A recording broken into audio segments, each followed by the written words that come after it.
Hi everyone, എല്ലാവർക്കും നമസ്കാരം. ഇന്ന് നമ്മൾ കോർഡിനേറ്റ് ജോമെട്രിയുടെ തേർഡ് പാർട്ടുമായിട്ടാണ് വന്നിരിക്കുന്നത്. കോർഡിനേറ്റ് ജോമെട്രിയുടെ 2 വീഡിയോകളിലൂടെ നമ്മൾ സ്റ്റേറ്റ് ബോർഡിലുള്ള 6th യൂണിറ്റ് ആയിട്ടുള്ള കോർഡിനേറ്റ്സ് കംപ്ലീറ്റ് ആക്കിയിട്ടുണ്ട്. ഇനി അത് കഴിഞ്ഞ് വരുന്നൊരു യൂണിറ്റാണ് ജോമെട്രി ആൻഡ് ഓൾജിബ്ര. 9ാമത്തെ പാഠമായിട്ട് സ്റ്റേറ്റിൽ വരുന്ന ഒരു പാഠമാണ് ജോമെട്രി ആൻഡ് ഓൾജിബ്ര. അപ്പോൾ അതാണ് കോർഡിനേറ്റ്സിൻ്റെ തേർഡ് പാർട്ടായിട്ട് ഇന്ന് ഡിസ്കസ് ചെയ്യുന്നത്.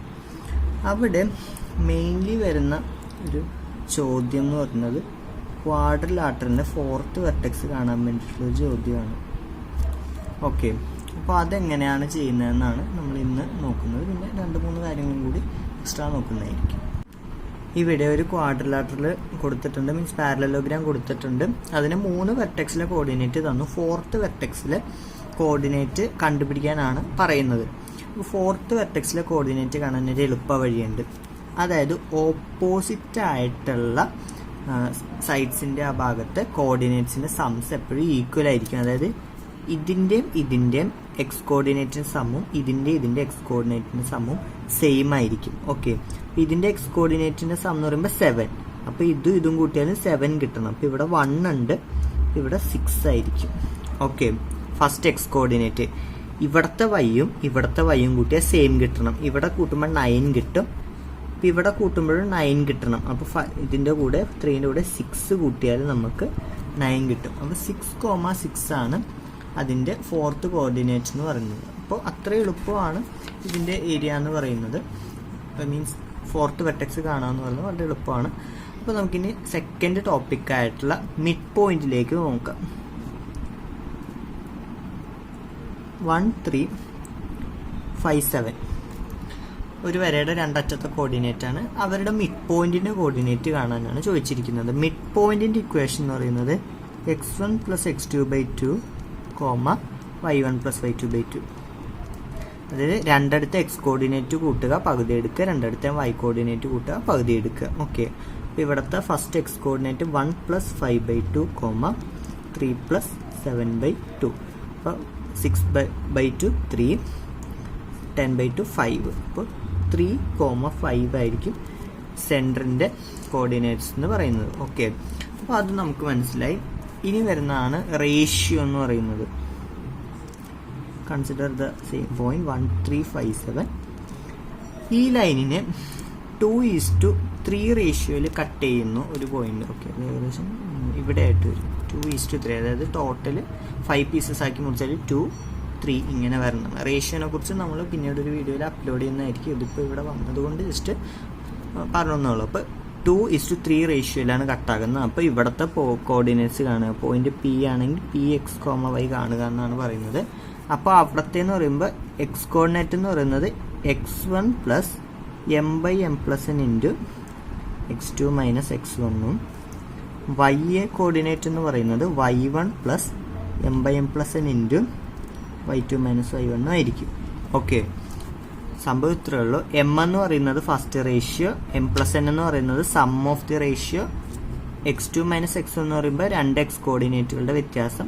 ഏതാണോ ഫസ്റ്റ് കോർഡിനേറ്റ് ആയിട്ട് എടുക്കുന്നത് അത് x1 ആയിരിക്കും. അപ്പോൾ ഇവിടെ കണക്ക് എങ്ങനെയാണെന്ന് നോക്കാം. അപ്പോൾ ഇതിൻ്റെ എക്സ് കോർഡിനേറ്റ് എന്ന് പറയുന്നത് x1 1 + m/m+n × x2 - x1. Okay, values നോക്കിയാൽ മതി. 1 + 2/5 × 4 വരും, = 1 + 8/5 ചെയ്ത് കഴിയുമ്പോൾ നമുക്ക് 13/5 എന്ന് കിട്ടും. അതാണ് അതിൻ്റെ എക്സ് കോർഡിനേറ്റ് വരുന്നത്.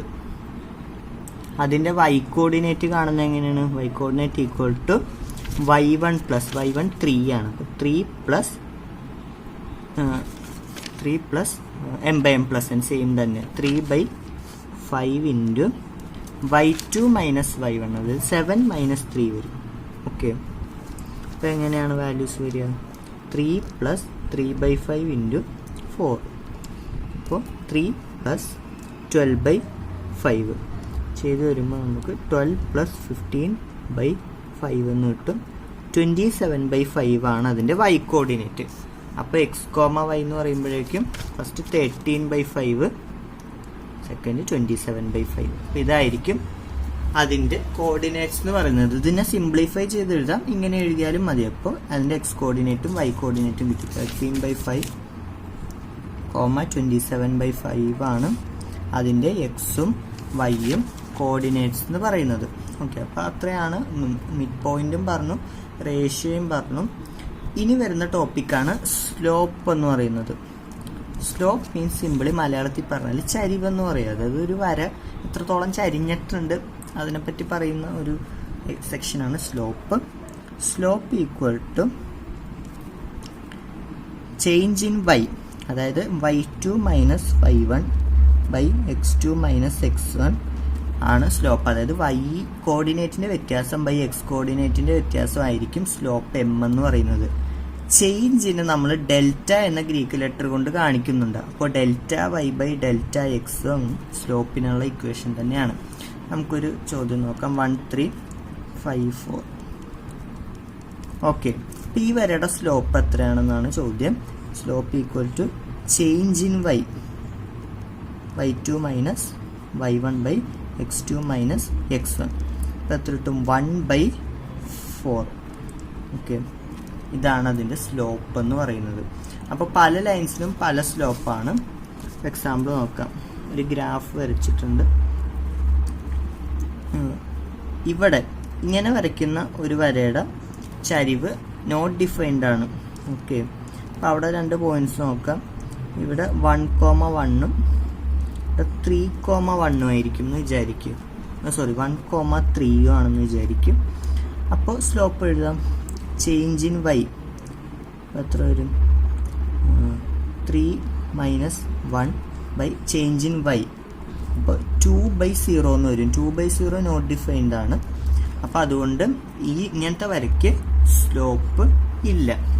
ഇനി ഇങ്ങനത്തെ ഒരു വര എടുക്കാം. ഈ പോയിന്റ് -2,1, ഈ പോയിന്റ് -5,1 ഇങ്ങനെ എടുക്കാം. ഓക്കെ, ഇതിൻ്റെ ചരിവ് എത്രയാണ്? Change in y by change in x. -5 - -2. അപ്പോൾ എനിവേ 0/-5 + 2 എത്ര വരും? 0/-3 = 0. അതായത് ഈ വരയ്ക്ക് ചരിവ് ഇല്ല. ഇതിന് ചരിവ് നോട്ട് ഡിഫൈൻഡ് ആണ്. ഇങ്ങനത്തെ വരയ്ക്ക് ചരിവില്ല. ഇങ്ങനത്തെ വരയ്ക്കോ മാത്രമാണ് ഗ്രാഫിൽ ഇതിൽ ചരിവ് ഉള്ളത്. ഓക്കെ, അപ്പം നമ്മൾ സ്ലോപ്പ് കാണാനുള്ള ഇക്വേഷൻ പറഞ്ഞു. അതുമായിട്ട് ബന്ധപ്പെട്ടൊരു ചോദ്യം നോക്കി. അതൊക്കെയാണ് മെയിൻലി ഈ ചാപ്റ്ററിൽ വരുന്നത്. ഇവിടെ ഒരു ലൈൻ തന്നിട്ടുണ്ട്. അപ്പോൾ എൻ്റെ ചോദ്യം 2,5 എന്ന് പറയുന്ന പോയിന്റ് ഈ ലൈനിൽ തന്നെ ആണോ എന്നാണ് ചെക്ക് ചെയ്യേണ്ടത്. അപ്പോൾ ഇവിടെ 2,5 ഉണ്ടെന്ന് തന്നെ ഇരിക്കട്ടെ. അപ്പോൾ നമുക്ക് ആണോ എന്ന് ചെക്ക് ചെയ്യാൻ വേണ്ടിയിട്ട് ഇവർ തമ്മിലുള്ള സ്ലോപ്പ് എടുക്കുക, ഇവർ 2 കോർഡിനേറ്റ്സ് തമ്മിലുള്ള സ്ലോപ്പ് എടുക്കുക, ഈ 2 കോർഡിനേറ്റ്സ് തമ്മിലുള്ള സ്ലോപ്പ് എടുക്കുക. എപ്പോഴും ഒരു കോൺസ്റ്റന്റ് നമ്പറാണ് കിട്ടുന്നതെങ്കിൽ അത് ഈ ലൈനിൽ തന്നെയുള്ള ഒരു ഇതായിരിക്കും. നമ്മളിപ്പോൾ 3 സ്റ്റെപ്പ് ചെയ്ത് എവിടെയെങ്കിലും ഒരിടത്ത് നമുക്കൊരു കറക്റ്റ്, ആദ്യത്തെ 2 ഓക്കെ കറക്റ്റ് കിട്ടി, 3ാമത്തെ അടുത്ത് കറക്റ്റ് അല്ല കിട്ടുന്നതെങ്കിൽ അത് ആ ലൈനിലുള്ള പോയിന്റ് അല്ല എന്നൊന്നും മനസ്സിലാക്കണം. ഓക്കെ, സ്ലോപ്പിൻ്റെ കാര്യം പറഞ്ഞപ്പോൾ വേറൊരു കാര്യം കൂടി പറയാം. ഇപ്പോൾ ഒരു ലൈൻ അത് ഏതെങ്കിലും ഒരു ആക്സിസുമായിട്ട് ഉണ്ടാക്കുന്ന ആംഗിള് തീറ്റയാണെന്നിരിക്കട്ടെ. അപ്പോൾ തീറ്റ അല്ലെങ്കിൽ എക്സ് എന്തെങ്കിലും നമുക്ക് ഇഷ്ടമുള്ളത് വിളിക്കാൻ ഇട്ടിട്ട് ഇട്ടാൽ മതി. അപ്പോൾ ആ ആംഗിളിൻ്റെ ടാൻ ആയിരിക്കും ഈ ലൈനിൻ്റെ സ്ലോപ്പ് എന്ന് പറയുന്നത്. എം = tan തീറ്റ എന്നും ഒരു ഇക്വേഷൻ ഉണ്ട്. നമ്മൾ ആംഗിൾ തന്നാൽ മാത്രമേ ഇത് ഉപയോഗിക്കാൻ പറ്റുള്ളൂ. കോർഡിനേറ്റ്സ് തന്നാൽ നമ്മൾ മറ്റേ ഇക്വേഷൻ തന്നെ ഉപയോഗിച്ചാലും മതി. പിന്നെ പാരലൽ ലൈൻസിന് സെയിം സ്ലോപ്പ് ആയിരിക്കും, കാരണം അവിടെ y difference by x difference എപ്പോഴും ഒരു കോൺസ്റ്റന്റ് ആയിരിക്കും. പിന്നെ ഉള്ള കാര്യം, പെർപെൻഡിക്കുലർ ആണ് 2 ലൈൻസ് എങ്കിൽ അതിൻ്റെ സ്ലോപ്പിൻ്റെ പ്രൊഡക്റ്റ് -1 ആയിരിക്കും. ഓക്കെ, അപ്പോൾ എക്സാമ്പിൾ പറയാം. ഈ ലൈനിൻ്റെ വര വേണ്ട, വേറൊരു ഇത് നോക്കാം. എനിവേ, ഒരു ലൈനിൻ്റെ ഇങ്ങനെ തന്നെ ഗ്രാഫിലെ പോലെ ഇങ്ങനെ ക്രോസ് ചെയ്യണമെന്നില്ല, ഒന്ന് ഇച്ചിരി ചരിച്ച് ക്രോസ് ചെയ്താലും മതി. അപ്പോൾ ഒരു ലൈനിൻ്റെ ഇപ്പം ഇതിൻ്റെ ഇച്ചിരി ചരിഞ്ഞിട്ടുണ്ടെന്ന് വിചാരിക്കുക. അപ്പോൾ ഇതിൻ്റെ സ്ലോപ്പ് 3/4 ആണ്. അപ്പോൾ മറ്റേ പെർപെൻഡിക്കുലർ ആയിട്ടുള്ള ലൈനിൻ്റെ സ്ലോപ്പ് എന്ന് പറയുന്നത് അതും കൂടി ഇൻറ്റു ചെയ്യുമ്പോൾ നമുക്ക് -1 കിട്ടണം. നമ്മൾ എഴുതും 4/-1 -3 വരെ അല്ലേ. അപ്പോൾ 12/-12 -1. അപ്പോൾ ആദ്യത്തെ സ്ലോപ്പിൻ്റെ തലതിരിച്ചെടുക്കണം. ഒപ്പം ഒരു മൈനസും കൂടി ഇട്ടാൽ പെർപെൻഡിക്കുലർ ലൈൻസിൻ്റെ സ്ലോപ്പിനുള്ള ഒരു ഇക്വേഷൻ കിട്ടും. Product of slope of perpendicular lines is -1. Okay, അപ്പോൾ ക്ലാസ് എല്ലാവർക്കും മനസ്സിലായെന്ന് കരുതുന്നു. ക്ലാസ് ഇഷ്ടമായി like, share, subscribe and comment. Thank you.